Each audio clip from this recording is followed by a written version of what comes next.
In the news tonight, Cameroonians at home and abroad take the day off to pray for the families of students killed in the Kumba massacre and for those still responding to treatment in the hospital. The day of mourning was decreed by the President of the Republic. Social Affairs Minister calls for joint efforts in protecting the rights of children and vulnerable persons as the government steps up her commitment to protect children, much to the delight of the citizens. Good evening and welcome. I am Benin Bumagana. This is the 7:30 News.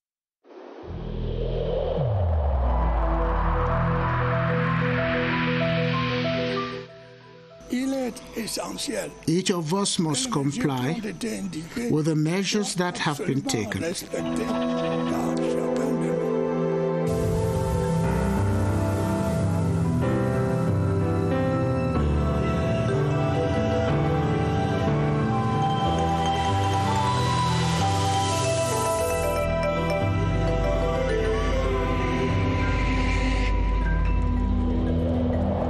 This newscast is coming to you live from Studio 5 of the CRTV Production Center in Balatu. The national flag of Cameroon shall fly at half-mast tomorrow Saturday all over the national territory and in diplomatic missions abroad as the country mourns the brutal massacre of the students in school at the Mother Francisca International Bilingual Academy, Fiango Kumba. The day of national mourning was decreed by the President of the Republic, Paul Biya.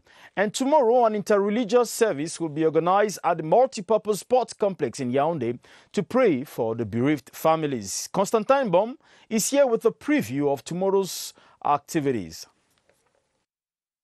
It will take long for the nation to come to terms with the barbaric killings of children in Kumba. Tomorrow's day of national mourning may help relieve the pains of the families as well as the nation. Throughout the week, prayers have been said, but tomorrow the nation comes as one to mourn and pray for peace. Tomorrow, an interreligious prayer is going to take place in the multipurpose sport complex of Yaoundé at exactly 11 a.m. prompt, and all believers are going to be there. We have called every Christian to come in the attitudes of death. At the Ministry of Basic Education, Wreath for the Children could be seen at the entrance, and the flag would fly at half-mast tomorrow. The flag will be lowered as prescribed by the President of the Republic. We should go and jointly pray for God to bless, touch the heart of those sinners, never to commit this type of a sin again. It will be an opportunity for the nation to as well mourn all those who have lost their lives because of the crisis. The population of the town of Abolova is bracing up to observe the National Day of Mourning for victims of the Kumba School massacre tomorrow Saturday, while administrative authorities are taking the necessary measures to ensure the solemnity of the day. Clergymen on their part have announced a prayer caravan that will tour major streets to pray for lasting peace in the country. Clarence Azay reports. Apart from the national flag that shall be flown at half-mast this Saturday, the population of the South Regional Chief Town has also set aside the day to, in a very special way, mourn victims of the Kumba carnage. This through a national day of prayer organized by clergymen from different Christian denominations to pray for the repose of the murdered students. We are preparing with other churches in Abolova to pray against the devilish act recorded last week in Kumba. We shall all dressed in black to mourn the victims. The caravan will kickstart the prayer walk at the esplanade of the South Governor's office to the Paul Biya Square downtown Abolova, where they will pray for lasting peace to reign in Cameroon. Administrative authorities of the region have called on the population to massively show solidarity to the bereaved families as requested by President Paul Biya. And over in the southwest, the Consul General of Nigeria to the southwest and northwest regions of Cameroon, Ibrahim Mohamed Bashir, has expressed the sympathy of the government and the people of Nigeria to the victims of the Kumba massacre. During a visit to the victims of the brutal attack who are receiving treatment at the Boya Regional Hospital, he condemned in strong terms the action of the gunmen and prayed they be apprehended and brought to book. Tanjong Levis Agbo reports. Though a brief visit, the psychological support from the Consul General of Nigeria to the southwest and northwest regions of Cameroon to the victims and their families is what they need to move on at these difficult moments of their lives. In his words of consolation, the diplomat Ibrahim Mohamed Bashir said he cannot be indifferent to the plight of these school children. I'm here on behalf of my country to stand shoulder to shoulder with the Republic of Cameroon at a grieving moment like this. For those who are no more with us today, we pray to the Almighty God to grant them eternal peace, and for their parents to give them the fortitude to bear this irreparable loss. The victims, 10-year-old Golden James and 16-year-old Juliet Bobga, are gradually responding to treatment. It's stable for now, as we reported yesterday, but we are extra cautious to make sure that we go the extra mile and be reassured. So we are running a CT scan today for the victims, just to be on the safe side. While condemning this act of barbarism, the Consul General reiterated the strong diplomatic ties between the Federal Republic of Nigeria and Cameroon. Let's stay in the southwest region, where the governor, Bernard Okaliabilai, has called on the population to use the National Day of Mourning tomorrow to pray for the souls of the victims of the Kumba massacre. He was speaking in an exclusive interview granted Kange Williams Wasaluko, that is the station manager, CRTV Southwest. Here is an excerpt of the governor. Saturday is a day, a national day for mourning. We are celebrating the memory of our children who have been assassinated. According to the presidential decree, all the activities, we slow down the flags, half mass. It is a day to mourn our children. In the various towns like in Kumba, Limbe, Boya, people have organized mass celebrations to pray for the souls of the departed children. So it is a day to mourn our children, to pray God that the blood should no longer be poured in the soil of the Southwest. The traditional rulers of the region, under the banner of SWEC and other traditional rulers too, were coming to pour tradition.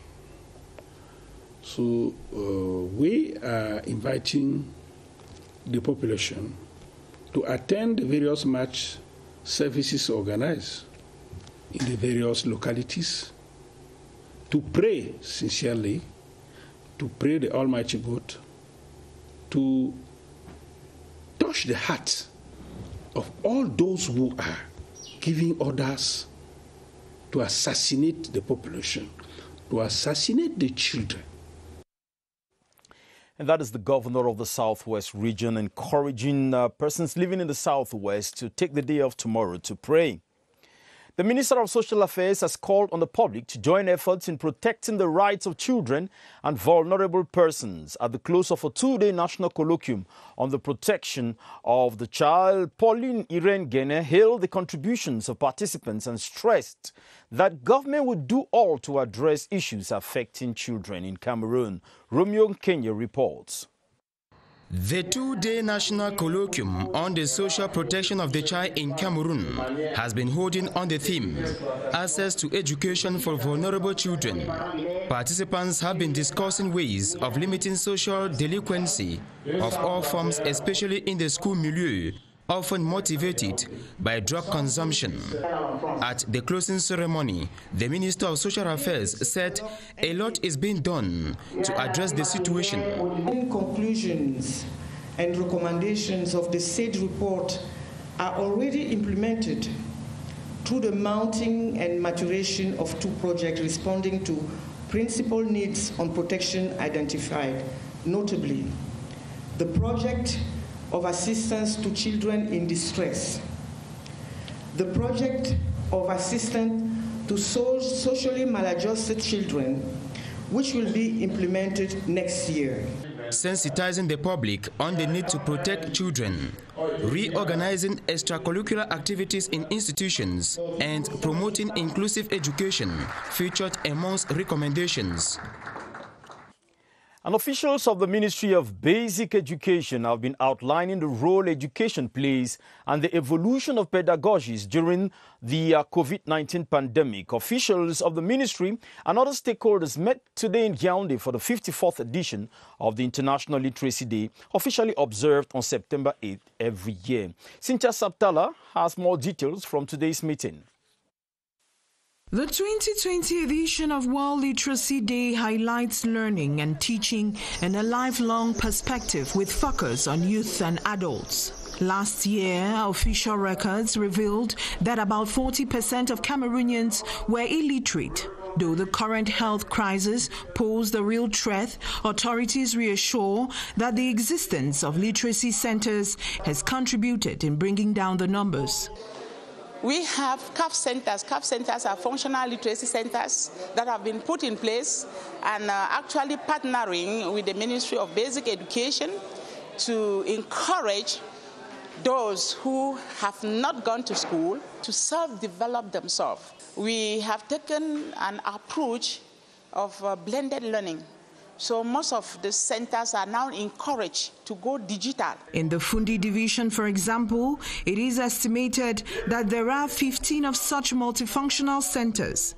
Educating trainers on new teaching methods during the COVID-19 crisis will greatly contribute in fulfilling UNESCO's mission to guarantee education for all.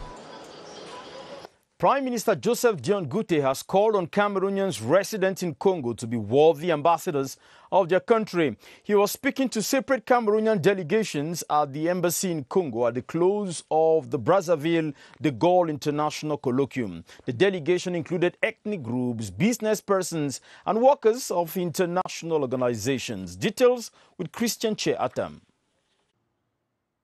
The first audience, which Joseph Dion Gute accorded, was to a delegation of the CPDM section, Congo. The CPDM supporters exchanged with the PM on a wide range of issues, including the prevailing socio-political situation in Cameroon. They also pleaded on the government to negotiate a reduction of the amount they pay every year for resident permits in Congo. Very happy to hear that the government of the country, it take the measure to preserve peace and serenity in our country. We need that the two governments of the two countries dialogue to look how to reduce the cost of the permanent permit here. Next came the delegation of Cameroonian ethnic and linguistic groups represented in Congo-Brazzaville.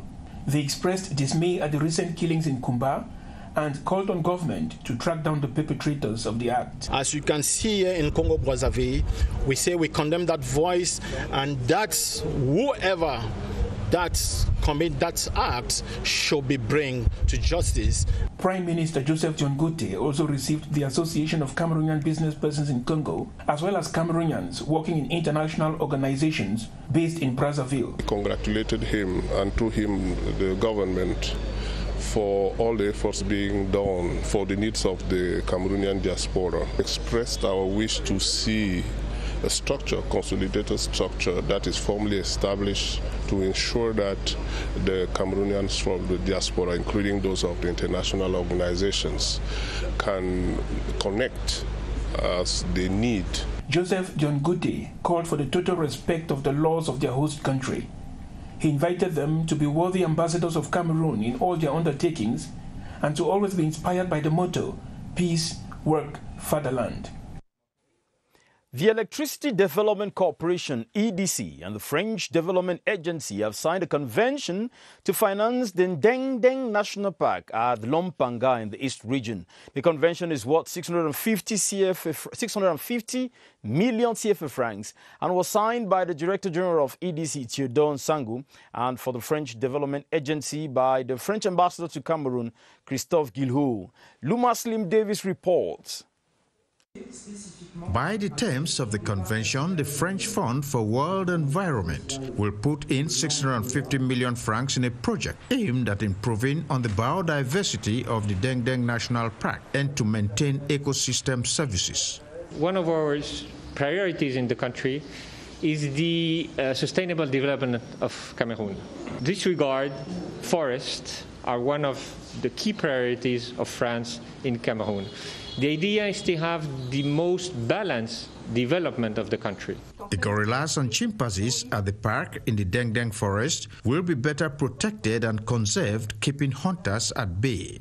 We are very sure now that we will be in position to take our commitment to preserve these gorillas. The signing comes after the water charge agreement last September between EDC and the state of Cameroon. A two-day local entrepreneurship and self-employment exhibition has ended in Bafoussam with several projects presented for funding. The Minister of Small and Medium-Sized Enterprises, Social Economy and Handicrafts, Achille Basilikeng III, who supervised the exhibition, encouraged youths of the West region to seize every available opportunity and fight against unemployment. Let's get over to Bafoussam to get this report from Gu Henry. The two-day exhibition has brought together entrepreneurs, project holders, regional and local authorities, plus employers.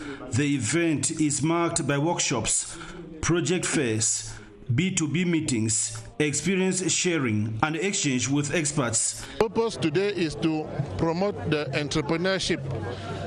We should let our young children know that entrepreneurship should be the first option. There is need to work in close collaboration with parliamentarians and local authorities to ensure that the various incentives, instruments, but facilities granted to entrepreneurs are boosted, and beyond that, under this tripartite alliance, we are able to generate a new vision. Minister Achille Basilikeng III also visited the site of the Bafoussam Handicraft Village under the ruler of Bafoussam Chief Njintak Ngompe Pele. A convention signed between the Ministry of Agriculture and Rural Development and the International Institute of Tropical Agriculture, IITA, on May 17, 2018 has been amended. The modified agreement signed today in Yaoundé seeks to enhance the agricultural value chain development project in the country. Here now is an excerpt of the Minister of Agriculture and Rural Development, Gabriel Mbairobe. Take a listen.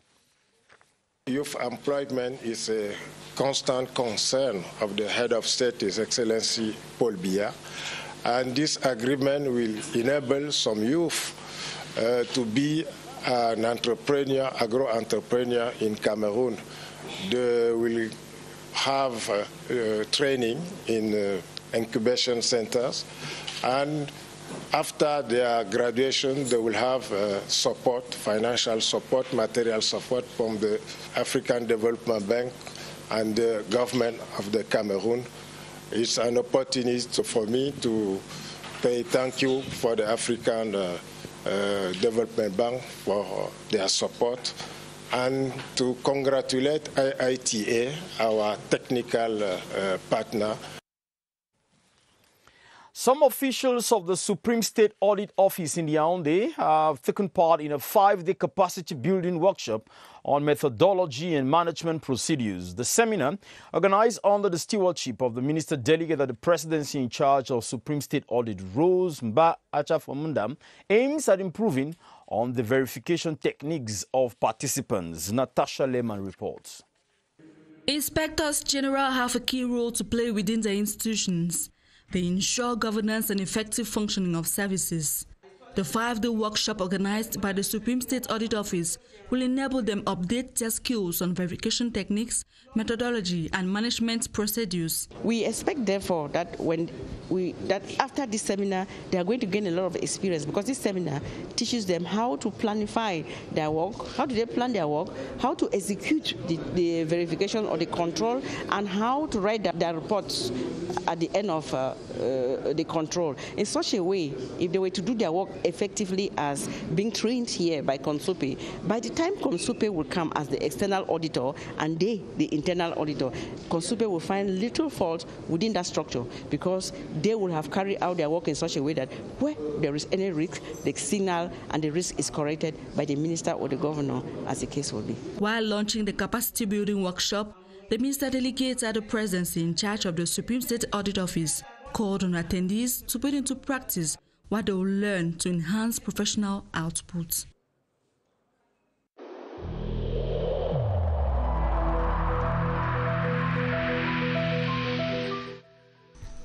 The wearing of face masks in public places will be mandatory until further notice.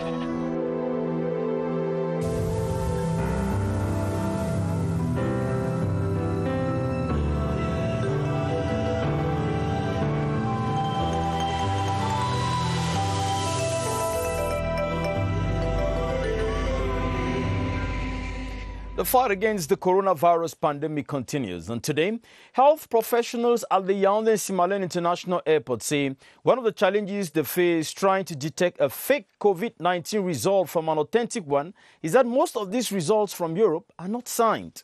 Hence, a number of measures have been taken by the Ministry of Public Health to ensure that those coming into the country are tested negative. Baldwin Sama is at the Public Health Emergency Center, CUSP, for more details. Baldwin. Good evening to you. Benin Bumagana actually becomes quite difficult. According to health professionals who work at the Yaoundé Simalène International Airport, difficult it is for them to detect the difference between a fake COVID-19 result or COVID-19 test presented upon arrival at the airport and a real or a true report, given that there are a lot of differences talking about the different results produced by European countries, for example. Health professionals working at the Yaoundé Simalène International Airport say that for European countries, they issue out a COVID-19 result without signatures, contrary to what is being done here in Cameroon. One of the difficulties in terms of making out the difference between which one is real and which one is fake. They have equally cited the example of they cited the example of Great Britain, where COVID-19 results are issued out without signatures. They don't specify the laboratory where samples were collected. They don't equally explain where or when exactly were the samples collected. So it makes it quite difficult for some of these health professionals to detect a fake and a real COVID-19 test or result at the Yaoundé Simalène International Airport. However, in order to avert this situation, the City Minister for Public Health came out with a strategy calling on all other countries to make available a list of for the different laboratories where these COVID-19 tests are being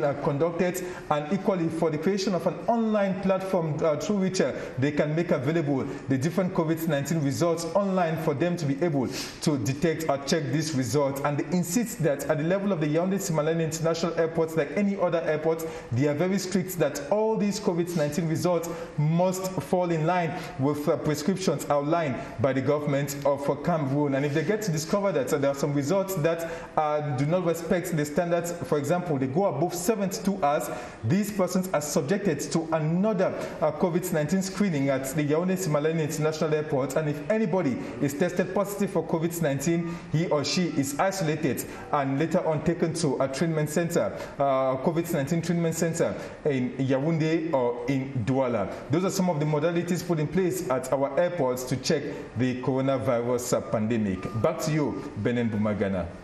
Thank you very much, Baldwin Sama van Kemen. The Director General of the Cameroon Radio Television, CRTV, and the Country Director of the Japanese International Cooperation Agency, JICA, have been discussing on how both institutions can work together for development. CRTV's Director General, Sharon Dongo, received the Country Director of JICA, Kageyama Tadashi, today, and at the end of the audience, Kageyama had these words for the journalists present. Since I've just arrived in Cameroon, I came here to introduce myself to Director General. Also, I came here to discuss the JICA's project, which is in pipeline. And I also asked the Mr. Director General for his support for the good development of the project. Yeah. Of course, school material and food items have been donated to 2 schools in the Douala 6 subdivision by the Rapid Intervention Battalion B. The assistance given to the government primary school 2B and Kange is a way of encouraging IDPs from the southwest and northwest regions in those 2 localities. Dixon Ashu tells us more.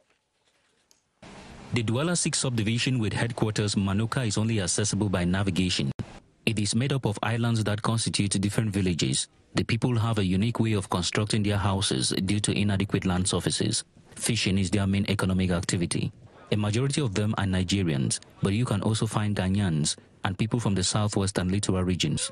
Their children attend school, though not all of them, and by their local initiatives and that of the government, they have set up schools, but amenities are lacking. The B commander in Douala, during routine visits to some of the villages, observed with distress that 4 to 5 people sat per desk during lessons. Raising this new school here, they have come along with didactic materials alongside food items to encourage the school staff. They came here a week ago and told us that they're going to give us this, and today it has been realized. We are very grateful. Along with the delegation was the Nigerian Consul General to Douala, who was meeting the Nigerian community therein for the first time. He is told the children need birth certificates to sit official exams and further their studies. They need to organize themselves, and they need to be conscious of the fact that that is a responsibility the parents owe their children. They are the ones who should request for birth certificates for their children. Such visits are rare in Manuka, and the divisional officer for Douala 6 says more is needed. We have a problem of teachers also. Materials, teachers, and space. Such visits to Manuka have become habitual for the B in Douala, and they say this will not be the last. Christians of the Benedictine monastery Mount Yaoundé have been edified to continue praying for peace in Cameroon in spite of the numerous challenges the country is going through right now. The Metropolitan Archbishop of Yaoundé, His Grace Jean Barga, closed the prayer month of the Rosary at the Benedictine monastery today, as we hear in this report by Gerald Nanji Eyambe. The sanctuary of Our Lady of Mount Phoebe Monastery was a point of convergence. While closing the month of the Rosary, the Metropolitan Archbishop of Yaoundé enjoined the faithful to continue to pray for peace in spite of the security and health challenges the country is going through. To pray especially for the country. At this moment, we are facing many problems. We called the Holy Mary to sustain us, to intercede for us. And I'm very sure that our prayers have reached the heart of God. The Rosary remains the point of contact between Mary, the mother of Jesus Christ, and the faithful. The Rosary made a lot for the salvation of the people. Whatever you can pray this prayer, I'm sure that God is always helping you. Thanksgiving for a successful month of pilgrimage crowned the ceremony. Let's talk sports now. A delegation from the Confederation of African Football, CAF, has carried out an inspection mission to Boya and Limbe to ascertain the readiness of hotels, stadiums and other facilities to host Pool D of the 2021 African Nations Championship. Led by retired Ghanaian international today, Assistant Secretary General of CAF in charge of football and development, Anthony Bafwe, this is the last inspection mission before the competition in January and February. Nook Protus reports. Hotels and 5 stadia in Buea and Limbe were slated on the schedule of the CAF inspection mission, led by the Confederation's Assistant Secretary General in charge of football and development, Anthony Bafui, in what some observers will see as a tacit acknowledgement of the readiness of the other hosting facilities. Anthony Bafui's inspection team paid special attention to the playing turfs in the Moleko Omnisports Stadium in Buea. Some minor drainage and maintenance issues had led to a degradation of the playing turf, while in the Middle Farms Stadium in Limbe, the playing area had only recently been given a facelift after the removal of COVID-19 treatment structures that were installed there. The contractors and stadium officials gave the CAF delegation assurances that all the playing turfs will be in perfect shape within 3 weeks, and the CAF people asked for weekly reports with photographs to be sent to them. The main playground, the Limbe Omnisports Stadium, was scrutinized for half an hour and no major issue was noted. The ultra-modern accreditation center in Down Beach, Limbe, was also on the slate for inspection. Site committee members for Pool D, that is Buea Limbe, felt satisfied that enough had been done to host the competition, but they also recognized that there would always be minor issues to attend to right up to the kickoff. Apart from Cameroon's Minister for Sport and Physical Education, Professor Narcis Moele Kombi, who accompanied the CAF delegation, there was the Limbe Buea Site Committee Chairman, Southwest Governor Bernard Okalia Bilai, and Fecafoot's 3 top officials, the President Seydou Mbombon-Joya, the First Vice President Alim Konate, and the Second Vice President Honorable Joshua Husi. Thank you very much for watching the 7:30 news. Coming up at 8:30, it's another newscast with Ataba Dinomar. Do not forget, tomorrow is National Day of Mourning. It's time to pray for those families whose kids were killed in the Kumba massacre, and for those who are still in the hospitals. Thank you very much for watching the 7:30 news. I'll be back tomorrow.